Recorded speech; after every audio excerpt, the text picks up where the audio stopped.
Voilà, bonjour. Donc, nous allons voir ici les polynômes du second degré, les fonctions polynômes du second degré. Donc, je m'appuierai sur le livre et donc je commencerai par la page 48 de votre livre. Donc, sur cette page, vous avez la définition d'une fonction polynôme du second degré.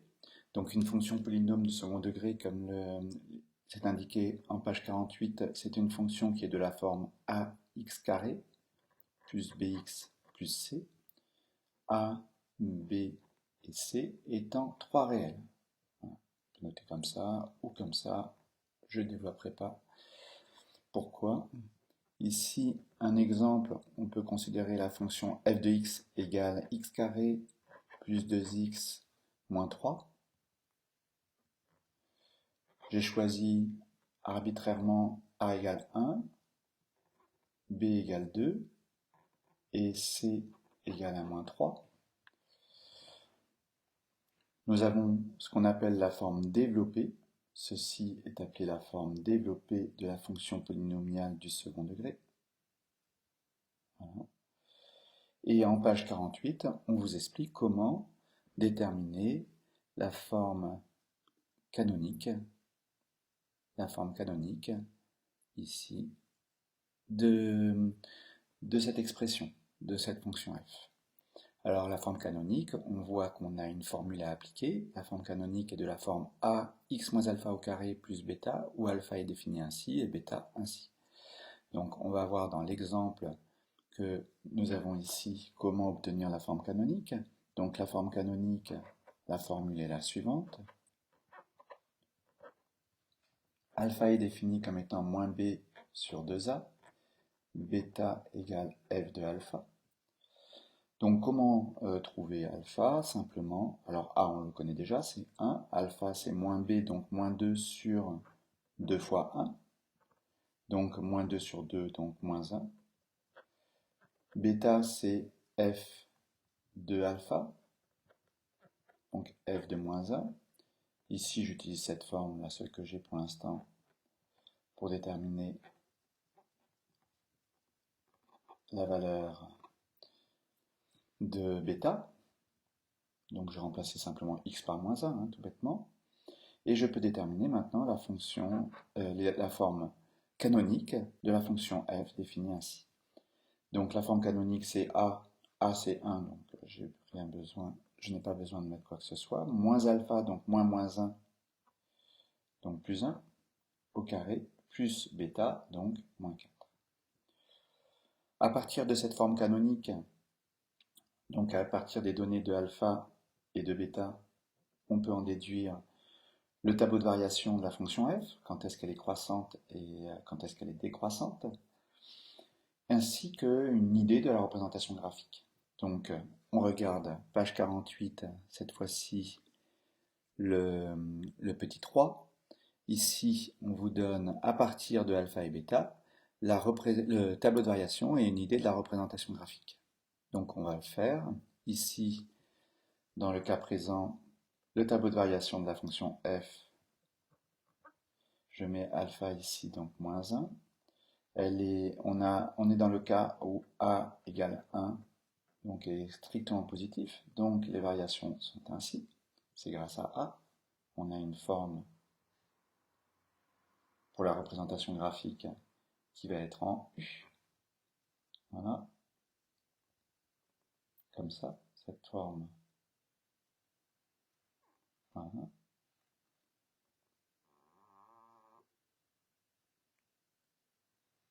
Avec une symétrie par rapport à x égale moins 1, x égale alpha, c'est donné en page 48. Ici, le sommet, ses coordonnées sont alpha, bêta, donc moins 1 et puis f de moins 1, donc moins 4, enfin bêta. Là, le minimum est obtenu en moins 1 et vaut moins 4. Donc ça, c'est ce que nous dit la page 48. Page 48, vous avez ceci, quand a est positif, les variations de la fonction f, ainsi qu'une idée de la représentation graphique. Voilà ce que j'ai obtenu ici, graphiquement, rapidement. Ensuite, nous allons passer maintenant à la page 50. la résolution, la factorisation d'un polynôme, d'une fonction polynôme du second degré, ainsi que la résolution de l'équation de ce type. On va reprendre encore le même exemple. Donc, on va d'abord déterminer pour la fonction f la valeur du discriminant, et à partir du discriminant, nous allons en conclure si nous sommes avec un discriminant positif, nul, ou strictement négatif. Strictement positif, strictement négatif. Et ici, les valeurs de x1 et de x2. Les racines dans le cas où delta est strictement positif. Alors, nous avons la formule à connaître b carré moins 4ac, qu'il faudra que vous connaissiez par cœur. B ici est égal à 2, moins 4a c'est 1, et c c'est moins 3. Après calcul, 4 plus 12, 16. Nous sommes dans le cas strictement positif. Et donc, dans le cas strictement positif, d'après ce que l'on a à page 50, il existe deux racines. Une racine moins b, dans le livre, je regarde ce qu'ils ont choisi. Ils ont choisi moins b plus racine de delta sur 2a. Ça dépend des livres, je vous le dis tout de suite, ce n'est pas une convention. Donc c'est plus racine de delta sur 2a. B c'est égal à 2. Delta c'est 16, racine de 16, ça me fera 4, pardon. Et 2a, 2 fois 1. Donc moins 2 plus 4, 2 sur 2, 1. Donc une première racine qui est égale à 1. Alors je rappelle, j'explique ce que c'est qu'une racine par définition. Pour un polynôme, une racine c'est une valeur pour laquelle le polynôme ou la fonction du second degré, f, s'annule. Donc plusieurs appellations, on appelle ça aussi des trinômes. Donc je fais bien attention d'utiliser toutes les appellations possibles pour vous habituer à ce type de vocabulaire. J'obtiens ici pour f égale 1, l'image de 1, j'obtiens 0. C'est pour ça qu'on appelle ça une racine. Le fait que delta soit positif nous permet, enfin strictement positif, nous permet de déterminer les racines de f, c'est-à-dire les valeurs pour lesquelles f s'annule, et donc de résoudre cette équation. F de x égale à 0. F de x, ou comme on le voit dans le titre, x carré plus 2x plus 1 égale à 0. On vient de trouver des solutions. Donc on peut soit mettre si et seulement si x égale 1, ou égale la valeur qu'on trouvera ici, ou s égale, et mettre les racines ici. Pour x2, la différence, c'est au lieu d'avoir un moins, on a un plus quand on applique la formule. Et on obtient donc moins 2, moins 4, moins 6 sur 2, moins 3. Voici les deux solutions de cette équation. Alors cette équation admettra soit deux solutions dans le cas présent, puisque ici on a strictement positif, soit, comme le dit la page, toujours la page 48, 50, soit une unique solution quand delta sera nul, soit aucune solution si delta est négatif. Donc, c'est grâce à ces valeurs que l'on détermine le nombre de solutions de l'équation. Revenons donc. Ensuite, grâce aux solutions de cette équation, alors on ne voit pas bien ici, je vais soulever un petit peu le tableau. Grâce, voilà, donc les solutions de cette équation. Solution, S égale, solution c'est l'ensemble des valeurs 1, moins 3. À partir de là, on peut déterminer le signe du polynôme. Donc, d'abord, dans un premier temps, on a déterminé les solutions de l'équation. Donc ça, c'est page 50. Ensuite, on a la possibilité, alors je reviendrai sur la somme et le produit de racines. Je vais passer au signe d'abord, parce que c'est plus important. Donc, le signe du polynôme. Alors, page 52, voilà. Donc, signe du polynôme. Le signe du polynôme, on peut le déterminer si on regarde cette expression, pour la fonction ici du second degré, qui est ici, on a obtenu graphiquement cette représentation, une représentation un peu rapide. Et dans la page 52, sur la page 52, on vous dit que le signe du polynôme est du signe de A ici, page 52, vous pouvez vérifier. Donc signe de A est positif ici.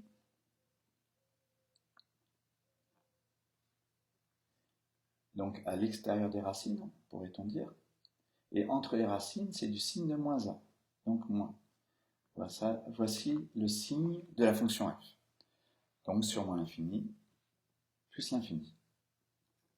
Voilà. Donc, pour cette fonction f polynomiale du second degré, nous avons déterminé les valeurs de alpha et bêta qui nous ont permis de déterminer la forme canonique. Je rappelle tout ce que l'on a vu. Ensuite, le tableau de variation, avec ici les valeurs de alpha et de bêta. Ensuite, une représentation graphique rapide. Alors, je vous avouerai que j'ai fait bien attention de prendre la valeur moins 3 ici parce que f de 0, 0 plus 0, moins 3. Donc, moins 3. Voilà. Justement, je n'ai pas fait suffisamment attention. Donc, moins 3. Ensuite, la symétrie par rapport à x égale alpha. Donc, ici, x égale alpha.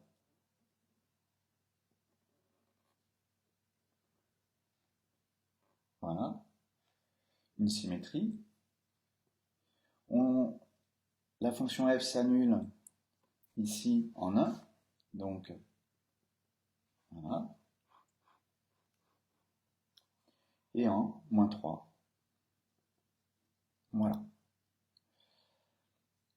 On a donc toutes les notions qui sont dans les livres entre les pages 48 et 52 résumées ici sur un exemple qu'on a traité en totalité. On va traiter deux autres exemples. Avant de traiter deux autres exemples, je reviens, comme je l'ai dit, sur les relations entre les racines, donc la somme de deux racines et le produit de deux racines. Donc, somme de deux racines,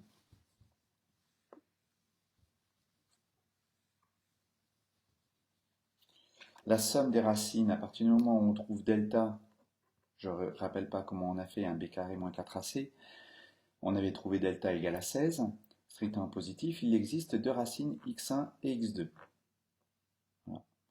Donc ces deux racines vérifient que le produit, et ça vous l'avez en bas de la page 50, le produit est égal à c sur a, et la somme est égale à moins b sur a. Lorsqu'on a le produit égal à c sur a, on peut déterminer la valeur de c sur a. Ici, c'est moins 3 sur 1, donc moins 3. Et ici, moins b sur a, moins 2. Comme on a trouvé x1 égale 1 et x2 égale moins 3, si je fais le produit, j'obtiens bien moins 3. Et la somme, moins 2. Donc je n'avais pas besoin d'utiliser ces formules ici, dans la mesure où je connaissais x1 et x2. Pourquoi cette propriété? On peut le retrouver facilement à partir de la forme factorisée, alors chose que je n'avais pas faite. La forme factorisée de f qu'il faut savoir obtenir aussi. Donc je n'ai pas encore tout fait tout de même de ce qu'on pouvait faire avec les formules présentes en page 50. On peut déterminer la forme factorisée, c'est a facteur de x moins x1, facteur de x moins x2. Donc a ici c'est 1, x1 c'est 1, x2 c'est 3. Voilà la forme factorisée. On pourrait d'ailleurs retrouver le tableau de signes à partir de là. Ensuite, comment déterminer les formules qu'on a ici? Comme je ne l'ai pas fait dans la démonstration, je vais le faire ici rapidement. Si je développe, j'obtiens AX2 moins A facteur de x1 plus x2 x. Si je développe, hein, ça fait ceci fois ceci, le A en bout de chaîne, et après factorisation par x, j'obtiens cette expression. Et la constante, c'est ceci fois A. Donc moins A, x1, x2, alors c'est un plus, hein, puisqu'il y a deux signes. Or, ici, il n'y a pas de souci, hein, il n'y a pas de A. Voilà. Ici, pas de souci. Voilà. Ensuite, là, c'est B. Et la constante, si j'identifie les coefficients de x, j'obtiens A égale A, pas d'intérêt, moins A x1 plus x2 égale B, donc x1 plus x2 égale moins, enfin B sur moins A, donc moins B sur A, c'est pareil. Et ici, A x1 x2 égale C, donc x1 x2 égale C sur A. D'où les formules que je vous donne sur les produits et les sommes. J'ai traité encore deux exemples. Alors par exemple, je pourrais choisir g de x égale x carré, enfin moins x carré par exemple, plus 4x moins 4. À ce moment-là, alpha est égal à moins b, donc moins 4 sur 2a, donc moins 2. F de alpha, pour trouver bêta, c'est f de alpha. F de alpha, c'est f de moins 2. Donc moins 2 au carré plus 4 fois moins 2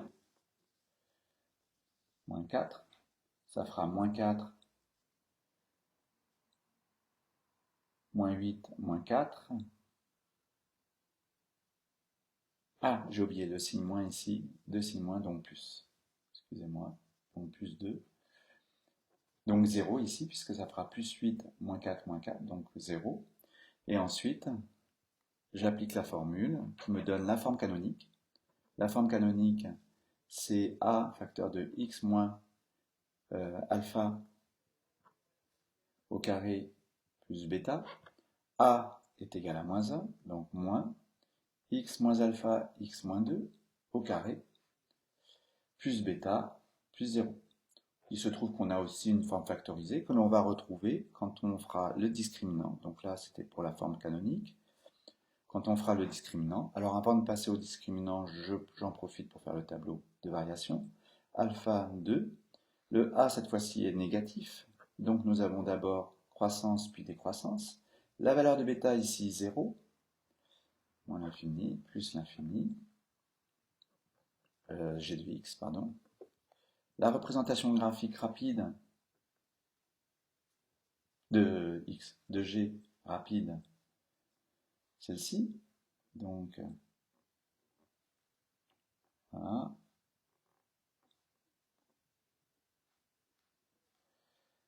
Voilà. Avec toujours la symétrie ici par rapport à x égale 2, x égale alpha, la symétrie. Ensuite, le sommet qui est toujours égal, hein, c'est la formule qui a toujours pour coordonnées 2, 0, 2, alpha, bêta. Ensuite, si je fais l'étude algébrique, je fais delta b carré moins 4ac. B carré, ça me donne 4 au carré, 16, moins 4 fois moins 1 fois moins 4. Je trouve 16 moins 16, ce qui fait 0. Donc je suis dans le cas où il y a une racine double. Une racine double. La racine double, x0, c'est moins b sur 2a, il se trouve que c'est alpha, que j'ai déjà calculé. Dans le cas particulier où delta est nul, la racine double est alpha. On voit bien d'ailleurs que c'est une racine. Si je remplace x par 2, ça me fait 0. Et puis je coupe l'axe des abscisses ici au point de coordonnées de 0. Il n'y a qu'une seule racine, je ne recouperai pas l'axe des abscisses. J'obtiens la forme factorisée. J'ai une autre formule. Donc si je n'ai pas fait ça au préalable, j'applique la formule. Voilà. Et je réobtiens x moins 2 au carré avec un signe moins 2a. Forme factorisée que j'ai déjà trouvée. Ensuite, pour exploiter au maximum, si je veux faire l'étude du signe, ici, je regarde la page 52. Page 52, on me dit quand A est négatif et que delta est nul, j'ai cette forme-là, et j'ai ce signe. Voilà, donc le signe, il est du signe de A, donc du signe de A. Ici, j'ai alpha, c'est 2, et voici le signe de la fonction g. Voilà. Je vais étudier un troisième cas lorsque delta est strictement négatif. Si delta est strictement négatif, alors je vais prendre comme fonction h de x égale ceci. Ici, je calcule alpha, je trouve 2, ça ne dépend pas de c, comme je n'ai changé que le c. Et bêta, j'ai un moins 5 ici au lieu d'un moins 4, j'obtiens moins 1. La fonction h que j'ai définie ici est donc définie ainsi. Voilà, puisque bêta c'est moins 1. Le tableau de variation de h, c'est celui-ci. La représentation graphique pour h, c'est celle-ci. Voilà. Les coordonnées du sommet, ceci, puisque ce sont alpha et bêta. Ensuite, le discriminant, cette fois-ci, c'est moins 5. J'obtiens moins 4. Strictement négatif. Pas de racine. Pas de factorisation, donc. Et le tableau de signes, tout simplement, pour h. Négatif partout. Si l'on regarde le cours, page 52, on est dans ce cas. Voilà. Donc je vous conseille de regarder plusieurs fois cette vidéo si nécessaire, de faire des pauses à chaque fois, d'essayer de refaire les exemples qui pouvaient d'ailleurs tomber en interrogation, et de vous entraîner bien sûr sur des exercices.